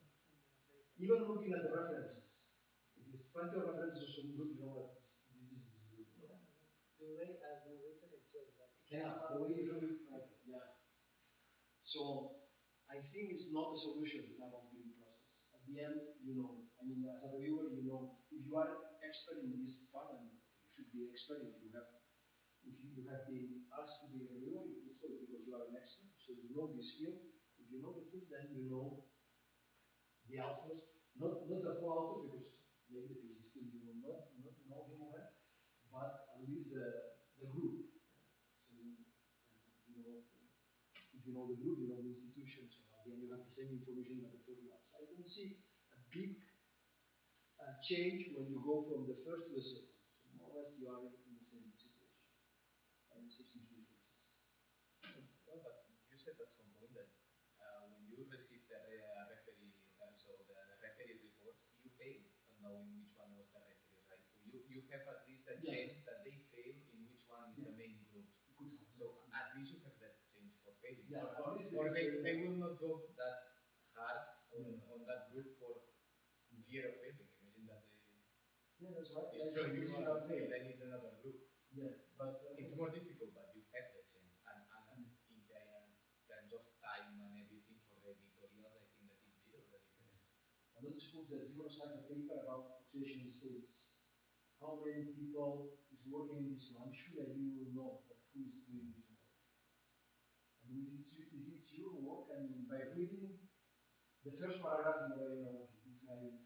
Yeah, maybe you can, yeah, you're right, maybe you can, it could be a level, but in general, let's say it's difficult to be wrong. Maybe you are softened in terms of personal things that you go against the other group. Because there are a lot of referees that receive you for being yourself. Yeah, maybe something is like that. Yeah. But the point is that they will know that you are the author, by the topic, by the subject, and then you write by the references, many things that shows that you have been doing good. So this is a little bit. I mean, it doesn't, in my opinion, it doesn't help very much to go to double beam process. But okay, maybe in some cases. So, so in principle, the main advantage here is that you don't have that, right? You, in principle, but cannot be influenced. In principle, here you have this, cannot be influenced by, but still, I think this is probably not 100% true because more or less the reviewers will know who wrote the paper, which group wrote the paper. So maybe we can go to the last one, unblended process. So advantages and disadvantages. So maybe here we avoid misconduct, maybe, because of so if you this problem is avoided because you know the referee. Suppose that the referee read the paper and they ask for many changes in order to use your results to publish another paper. You know that has been seen because human name of the referee. So I think nobody will be tempted to do so if the names are known. The name of the referee. But then, no, as a drawback, we have discussed this. This is I mean, you left the young researchers unprotected. No, this is oops, sorry. Oops. Maybe one way to protect them is not saying that that person is correct, say that the reviewers are A, B, and C, and that's all, you know? But yeah, the reviewers are this, and these are the three reports. yes. To match one report with the reviewer, I would say that it's relatively easy. Three concord and no concord. Yeah. So, but okay, yeah, maybe we can do that. Well, another drawback of Facutlat is that despite each one knows each other, misconduct could still be done, but more subtle. Yeah. Yeah. Or so maybe you do not avoid them completely. Yeah. You're right. But in principle, you are avoiding at least the most important misconduct. But here, I guess, I don't know if you agree, but I would say that that you lower the criticism. I think this is a disadvantage. No? If you are a referee and you know that the author knows your name, maybe you are going to, okay, this is not so important or something. I think probably let's say the report will not be as hard as if you remain anonymous. And I think it's good to have, let's say, I mean, if something has to be criticized, it has to be criticized. So criticism should maybe softer in this case. So, I mean, you see, I mean, maybe we can think about it a little bit more, but it's always the case that there is advantages and disadvantages. It's not clear which method is the best. And this is why there is so many discussions and controversies. There are people that defend one position or another. So I'm not sure also which is the best method. And maybe the one here, which is something a little bit in between, maybe this is probably a good idea to have, let's say, the review was protected, but once the paper is accepted, so the paper is already accepted, then the names are revealed. So maybe this is a mix of the two different possibilities that is probably a good idea. But there are not many journals doing this.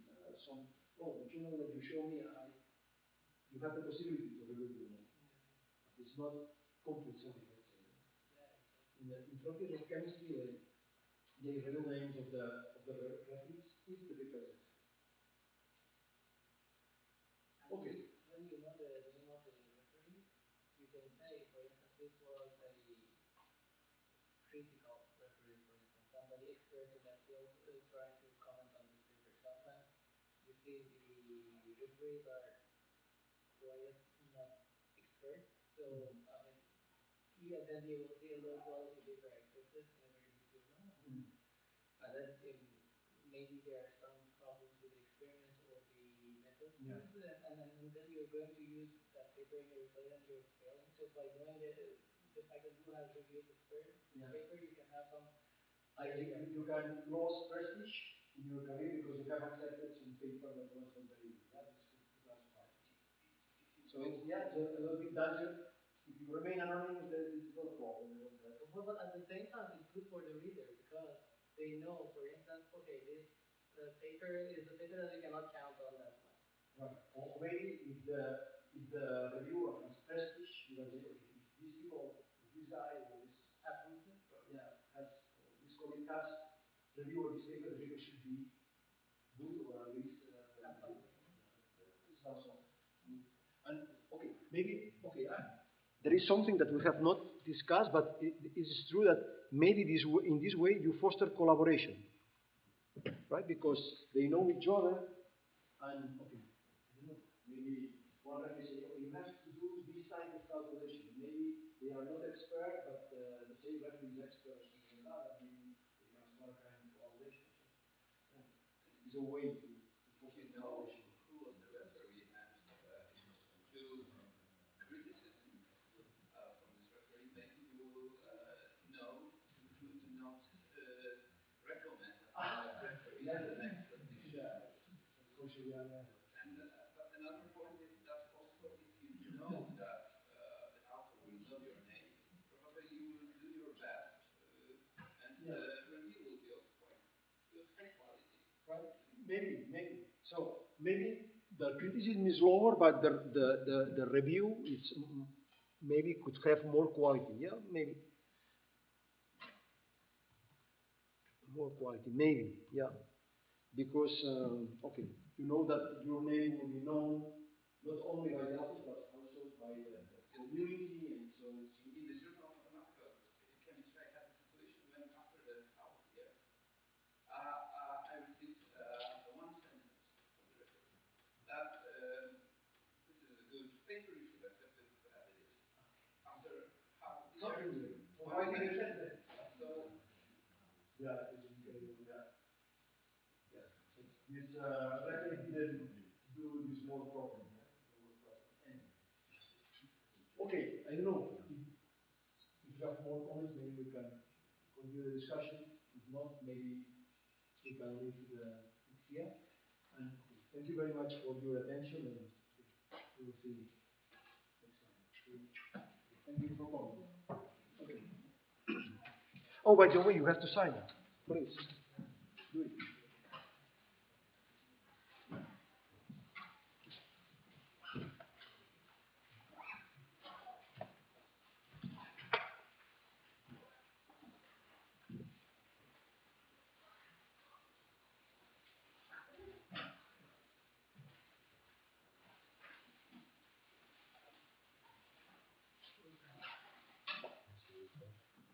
Gràcies per les sessions.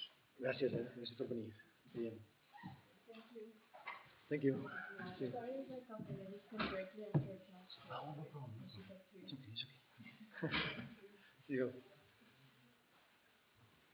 He vist aquesta comissió que m'han contestat a Facutlat, perquè el dilluns ho vaig mirar a distància. Ah, vale. Sí. Vale. Però diguéssim, tu has vingut 4 dies. Sí. Ah, doncs ja està. No, No et preocupis. Sí. no, és això que deia. Vale. Que si era l'únic dia que... Sí, no t'has de preocupar. Vale. Molt bé. Vinga, fins ara. Després una novetat sobre les Q2, em penso que ja... No, però jo diria que ja no sé si mirar encara...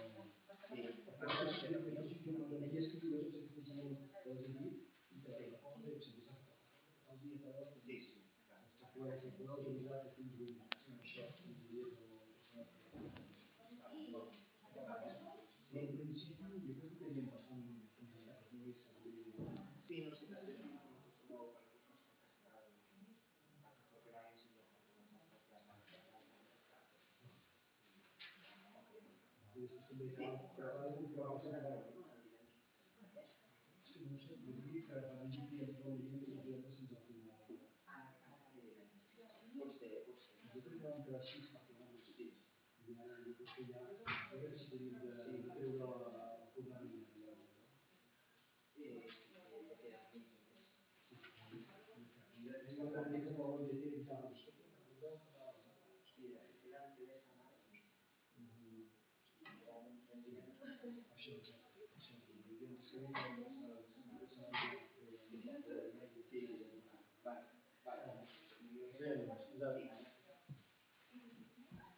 Invited me to PR this executive group. I was the third or fourth, I don't remember, referee. Yeah. And it was a paper that was submitted to the Journal of Computational Chemistry of my friend, Dr. Gray. Okay. But I wrote a specific analysis to be too expertise, even to this journal. But I recommended to publish it as it is in International Journal of Quantum Chemistry.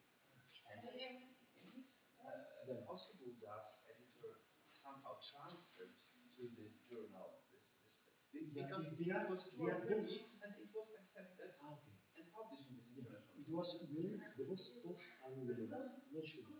Widely, yes. Widely. Yes. Okay. Then in between the same editorial There is they can a transfer. formal procedure that we can, if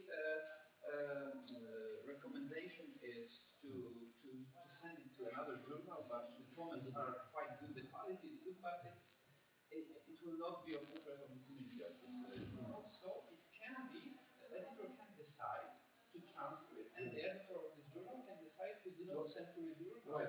And accept directly. Okay. Yeah. So probably This what happened.